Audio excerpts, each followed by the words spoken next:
தேனீக்கள் அப்படிங்கிற கதையை பார்ப்போம்.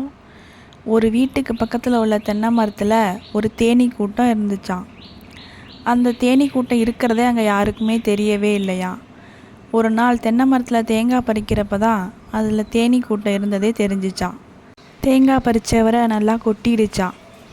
இரவில் விளக்குகள்லாம் போட்டால் அந்த வெளிச்சத்துக்கு வர ஆரம்பிச்சிருச்சுங்களாம். கொஞ்சம் கொஞ்சமாக அந்த தேனீக்கள் தொந்தரவு செய்ய ஆரம்பிச்சிச்சுங்களாம். அதுக்கப்புறம் தீயணைப்பு வீரர்களுக்கு சொல்லி அவங்க நெருப்பு வச்சு அந்த தேனீ கூட்டத்தை துரத்திட்டாங்க. நெருப்புலேருந்து தப்பித்த தேனீ கூட்டம் வேற ஒரு நல்ல இடத்த கண்டுபிடிச்சிச்சிங்களாம். அங்கே அதுங்களுக்கு எந்த தொந்தரவும் இல்லையாம், நிம்மதியாக இருந்துச்சுங்களாம்.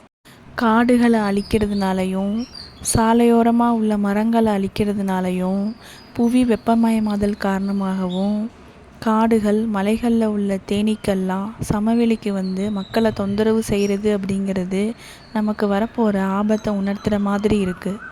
தொந்தரவு செய்கிறோம் அப்படிங்கிறதே தெரியாமல் தொந்தரவு செஞ்சது தான் அந்த தேனீக்கள்.